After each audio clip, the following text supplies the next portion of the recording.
Le bureau que j'anime couvre 7 pays. Et effectivement, il y a plusieurs pays du Sahel, la Mauritanie, le Mali et le Sénégal.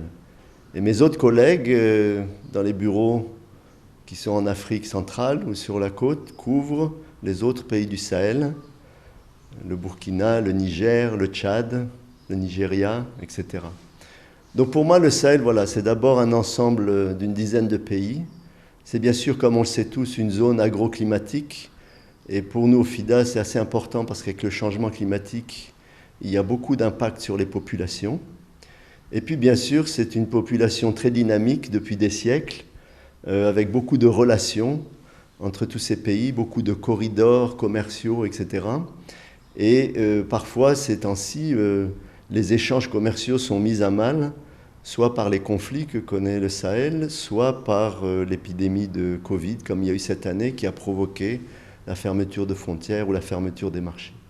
Et puis finalement, le Sahel, donc, c'est une zone en pleine évolution, très jeune, donc qui est promis à un bel avenir, parce que cette jeunesse met en œuvre beaucoup d'activités, mais qui souffre parfois effectivement de défis, de challenges comme ceux que je viens de citer, et qui retardent un peu le développement socio-économique de ces pays.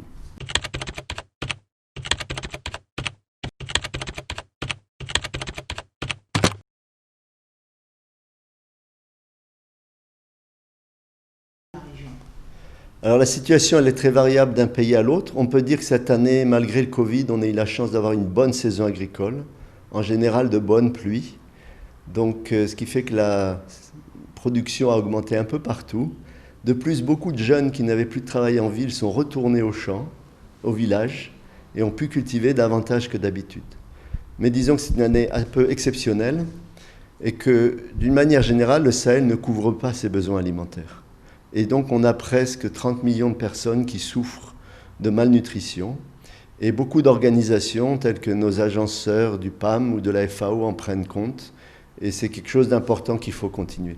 Quant au FIDA, nous travaillons sur les systèmes de production à long terme et on développe l'augmentation de la production, l'enrichissement du producteur et aussi dans le domaine de l'élevage de manière à moderniser l'élevage dans ces différents pays.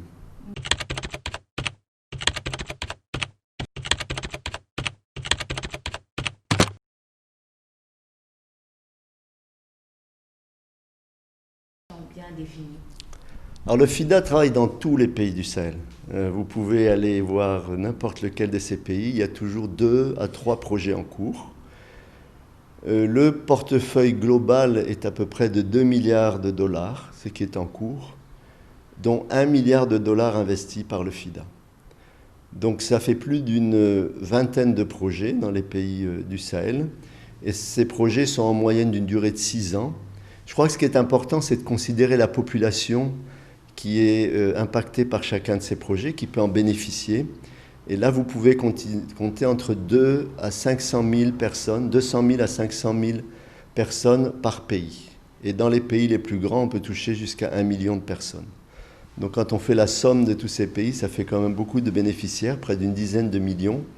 Et de ce point de vue-là, le FIDA, je suis fier que le FIDA puisse avoir cet impact sur l'agriculture, parce que nous sommes vraiment une organisation dédiée aux petits agriculteurs et au fait que les familles puissent s'enrichir grâce aux produits de l'agriculture. D'accord. Et quelles sont vos perspectives pour la...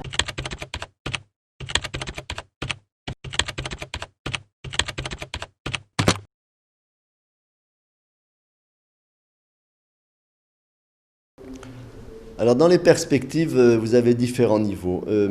À court terme, le FIDA fait complètement partie des unions au sein des Nations Unies, des alliances qui existent dans les sous-régions comme la CEDEAO ou comme le G5 Sahel, de manière à appuyer les efforts de la communauté internationale.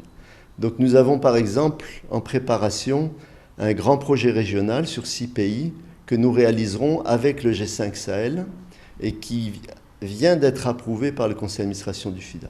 Donc on pourra vous en parler dans quelques mois quand le projet va commencer, mais il aura beaucoup d'impact dans toutes les zones frontalières un peu fragiles, un peu sensibles. Pour les autres perspectives à plus long terme, comme je disais, nous sommes avec des pays jeunes, c'est-à-dire que la population est en forte augmentation.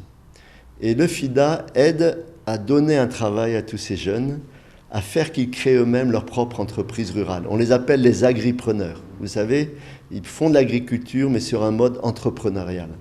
Et ça, je pense, c'est très important. Donc, avec les gouvernements, nous sommes rapprochés pour mettre ensemble des programmes de jeunes agripreneurs, leur donner la possibilité d'avoir des bons business plans, d'avoir du crédit, d'avoir un suivi formation qui leur permettent de gagner décemment leur vie au village. Et quand on voit les succès générés par ces activités, on voit très bien qu'il n'est plus la peine de migrer vers la ville ou de migrer vers l'international. On n'est plus dans ces situations d'extrême pauvreté où les gens ne savaient plus quoi faire. Quand quelqu'un a démontré que grâce au maraîchage ou à l'élevage ou à la production de céréales, il gagne suffisamment d'argent pour nourrir sa famille et s'enrichir en plus, je pense qu'on a atteint notre objectif. Je vous remercie.